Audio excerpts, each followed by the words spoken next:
whatever I present here really is non-prescriptive. So if you guys have much even better ideas of what we could do with ESA Lab, let me know as well. Okay, so let's put things into context.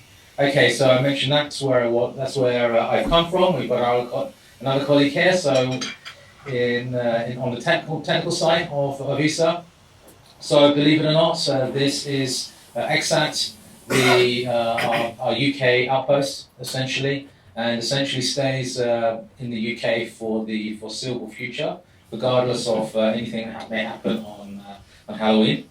But the interesting thing for us really are the pointer doesn't work, but the flags. Okay, so whatever we do at the agency, we are still accountable to 22 other governments, and really it's worth taking that into account when we start describing the ESA programs and the types of things that we do.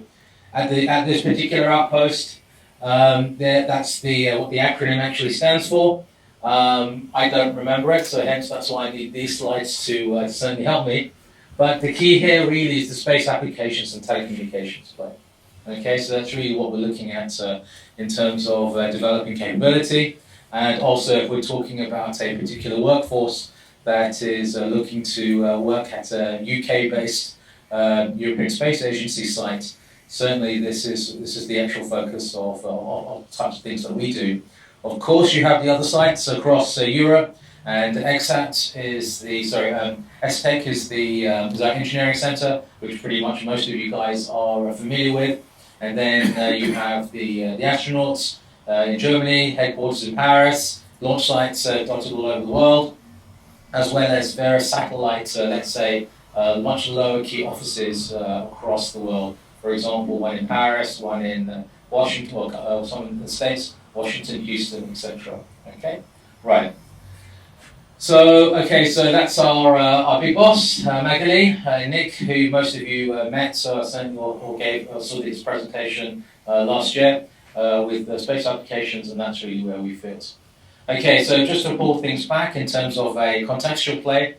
So we are fortunate that the agency is one of the very few agencies around the world that touch on every single aspect of space, and that's quite interesting in terms of partnering with universities, because essentially we look to you guys to give us the next generation of know-how, whether it's operational know-how into the various missions that we're trying to implement, or technical know-how in terms of driving the missions and really where Europe is being placed or driving itself in the role of space. And whether that's applications, which is essentially what I represent, the exploration of the science missions, the enabling support, and the safety and security. And if you notice here, safety and security is quite an interesting one, because that's becoming one of our programmatic pillars. We actually have our ministerial in November, where we will further define and lock down the direction of where we're going. But with the safety and security piece, it just shows that the agency is looking at not just the technical missions, not just the scientific missions, but also security in terms of global security, and it feels that space has a particular part in that. And I represent the commercial side, the applications, and what we're seeing here, if you look at the landscape of the satellite community network, or certainly the space community network, is that, look, it's been about 3%, I would say 3% growth of the satellite industry over the last 3-4 years. It's relatively flat, but you now have the role of applications coming through. Okay, and so my personal call, if I take my ESA hat off, my personal call would be, look, the business side of things, what space can actually do and how it touches various other aspects in the university courses or careers of students. There's more than one career path into space and using space. And I think a lot more needs to be done, and we will certainly see a lot more in terms of inspirational aspects around applications of space. Okay, so this leads really well now to, there you go, I knew there was going to be a formatting error in this presentation. So this leads to the opportunity that we've got, right? Old space transitioning to new space, and that's disruption.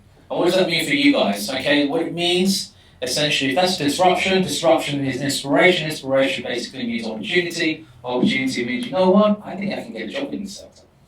right? And so for me personally, as being a former academic, that's what I'm looking at as well, okay? And I try and get involved in programs where we are trying to change or foster or certainly facilitate the emergence of these motivations, the actors, the roles, and also the technologies, okay? Because for us with new space, we're seeing, as well as the increase in the satellites and the launching capabilities, huge amounts of data are being generated. And because people are looking at the data play, they're looking at the historical context of the data, and all of a sudden, you have complementary capabilities coming in. Data scientists, artificial intelligence scientists, you've got IT guys, the guys that are developing workflows, and in a digital context. They all have careers and roles in space. The other interesting thing in terms of the actors and the contents, okay, we know about the Bezoses of this world. We know about the Richard Bransons. Okay, produce these huge launch capabilities, space tourism capabilities, and so forth. So now you've got different actors, different motivations, and also you've got different career paths as well for our students, both undergraduates and postgraduates. Okay, it's not just the agencies. You don't have to come and work for the European Space Agency to have a career in space. So we have some people working with SSTL here. You know, in terms of where the industry touch for each one of your organisations, it's not just the agency. There are other organisations, and that's what I'm interested in, because that now means that space is really diverse. Okay, if I do the no-no and go all the way back and go backwards in my presentation, that really shows the diversity now of space and what it can offer to certainly to the next or the upcoming workforce. Okay, and that leads directly to the last bullet point there, which is jobs and growth. Okay, my role, as I said, is the business side of things, and now we've got a new program called Business Applications and Space Solutions, which is the coming together of business applications, which is essentially one of the commercial arms of the agency, and Space Solutions, which is essentially the business incubation center. So via an incubation center, a network, and also a business applications network, the agency now can offer the world's largest network for startups. So even if you are a business student at your particular university, and you partner with your friend that's on the MSc course at, I don't know, for aerospace systems engineering, and you want to create the next thrust of technology, well, actually, you know what? Come and see us. We can try and help you as well. And these are the types of value-added services that we're trying to offer to the community. But it's not just that. The other thing that we do, we spend a lot of our time in business applications doing, and Nick touched on this in the last presentation, was actually what actually is a space asset. When we talk about the upstream side of things, where's the data, where is it being generated, how does it touch these different sectors? And you'd be surprised how this completely blows everybody away. Really, space does that for that? Well, actually, yes. And that's the opportunity that we see. Right. I wanted to put this one in here purely because if you look, it's not just us talking about the landscape of space. This is from the European Investment Bank. Bankers know nothing about space. They know nothing about technology, but they know certainly things about emerging markets and trends. And if you look at this, you'll see here, launch industry, tiny little bit, space tourism, but it touches on so many different types of sectors. And these are all employment opportunities and all areas in which we can actually start exploring in terms of how can we actually train our students to actually enter these particular markets, help drive them in some way. So, the other thing that I also spend a lot of time, or certainly in applications, talking about is actually, you know what, everyone thinks a space company is this, and that this is really scary. Actually, we're seeing a space company as that as well.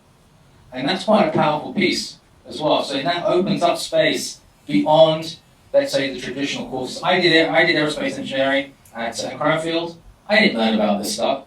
Okay, it didn't really exist at that time. But the fact is that, you know, if I had gone back If I go back and do a course, this is what would be interesting to me. Okay, so this is where we all came to this the presentation, the ESA Lab at.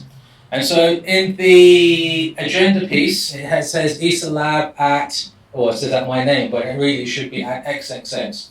And the idea being is that what we want to do with this is we want to tap in to this concept of space 4.0, the fact that space is changing. Okay, so that it's becoming such a diverse environment. The fact that in terms of the agency, we're not alone. Okay? And what we want to do here is that we want to partner with academic institutions and also with corporates so that we can actually have a platform for innovation and most importantly, the cross-fertilization piece. One thing worth noting that the underlying rules of the game are as follows. If we are to partner with an academic institution, okay, with the XXX, it has to be a joint initiative. We don't want to be in a position where we say, you know what, the agency says it's going to be this way, and this is what we want to see from that partnership. No, we want to have that dialogue, and we mutually agree on something. And the question, and that really is the big something, okay? Because the selfish KPI for us is the innovation and cross-fertilization. So the way we do it is that we partner with an organisation when there are a couple of leads, and I'll talk about the logistics of it. And really, it's an institutional link between the organisations. And it's not just your organisation, but it's also another organisation or other organisations within that ESA Lab initiative. So it's all about sharing best practice. And the output of that would be seminars, conferences, events.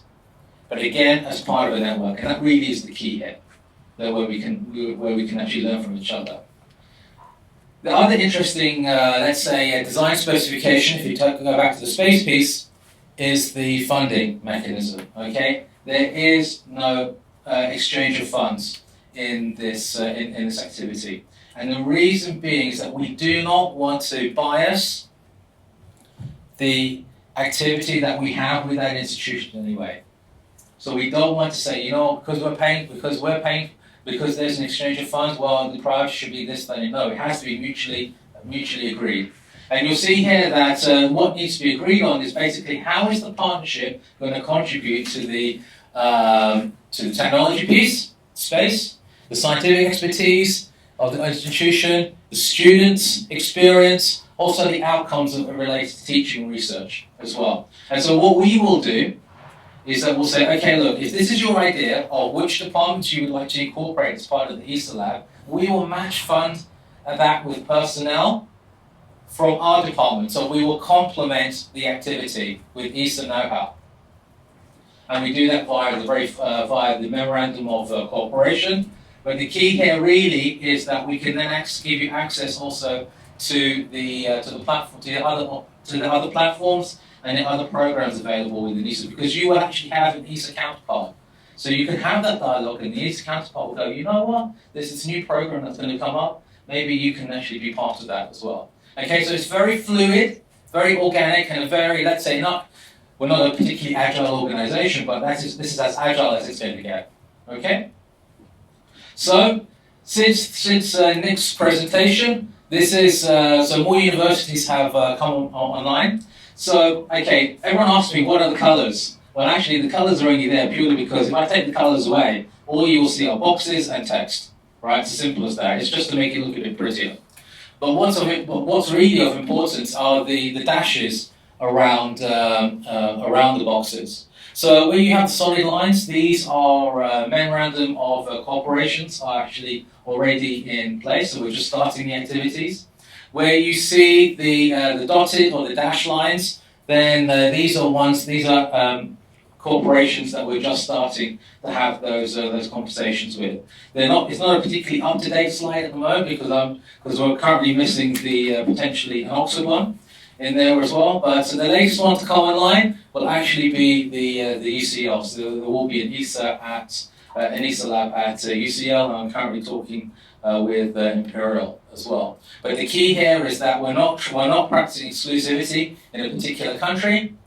So if there's more than one university in that particular country, we won't say no, quota's finished for France, quota's finished for the UK, when we're going to rule you out. No, it's all about developing that network. And we realise also that each one of these universities have capabilities that are complementary not just to the students and their own network, but the network in general. And that's really the key. So this is the meat. What type of things are we trying to do? Okay, as I mentioned before, this is a memorandum of cooperation between you and us. And so we've been slightly prescriptive in terms of we want to look at focusing on the areas around business and engineering and humanities, but it can be more. And so some universities have taken that challenge and developed their own proposals around the ESA Lab activity at that particular institution. And you see here that it ranges. Some universities can just pick one. They say, okay, you know what, like the guys in Paris, yeah, we're quite strong when it comes to our business school activity, so it makes sense for us to have a relationship or a partnership around that. And the interesting thing for these guys is that they brought along a partner, Airbus. And so what Airbus is doing is that Airbus is the one that's providing financial support, the financial cooperation to make this activity happen. And so my call to action for you guys is that if you are interested in the ESA Lab activity and you're able to put in a corporate to actually finance that activity, then we want to know. Okay? Because essentially, because for us that makes the partnership ideal. Okay, you have a corporate pull, and then you have your own personal agenda pull, and then us in terms of providing that support in terms of matching manpower. And if you see here, okay, so in terms of the universities, University UCL are actually providing in their current proposal. We're exploring with them now an activity across all sectors as well. And that's the other thing as well. We like things to be as cross-department as possible. Okay. So, in terms of the nitty-gritty of the implementation, so as I mentioned before, it's a memorandum of cooperation that we'll develop with you, and that means that means it's shared leadership. So there will be a partner responsible at the particular university, and that partner is that person or that point of contact will actually work with a single point of contact at the agency. And it's up to you guys to disseminate the work, to develop the program, to develop how you want that cooperation to work. That eventually goes up the chain to the ESA steering committee, where the steering committee then say, okay, fine, this makes sense, and it's aligned with what we're trying to do, which is already quite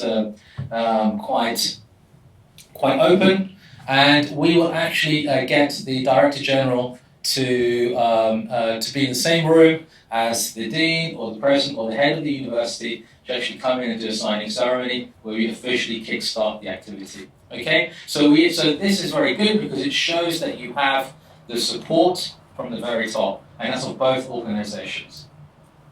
So, why are we doing this? Again, it's all about facilitating the cooperation between both institutions, but it's a non-exclusive cooperation in terms of you're in that network and everyone needs to share information with each other. Okay, so another part of the implementation side of things will be the ESA Lab coordinator. So the ESA Lab coordinator is that single point of contact on the ESA side, and so what I would say is, if you're going, well, hang on, well, what do I do then if I'm the point of contact at the university? Well, get rid of the ESA Lab bit and put your name there. Okay, so the roles would be exactly the same. You are there to work with each other, okay, to develop what you think is going to be the scope of the program, the scope of the activity. There is a level of reporting that's required, but okay, we need this for quality assurance and quality control, but really it's all about promotion. It's all about spreading the knowledge, educating. It's all about creating new material, creating forums and having wonderful forums like this, where we can all sit in a room and actually talk about the experiences. And ultimately, it's all about fostering the growth and contribution. Because at the end of the day, right, we want to keep growing this network.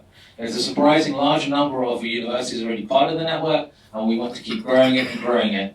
Obviously, the names that I put on the previous slides, they don't encompass. It's not every single university. So, really, my call to action for you guys is, if this is something of interest to you, and I understand from the organizer that it is, we can start that conversation now. We can start talking, and we can pretty much work quite quickly to sign up some more universities as well. So hopefully that should be it. Yes, and it is. Why? Because Moon Village, and for me this represents quite a inspirational activity. Because to make this thing happen, and this is where the agency wants to go next, you don't just need the launchers. You don't just need the satellite providers. It's IT engineers. It is life support systems. It's people. It's lawyers. It is engineers. It's bankers. It's all.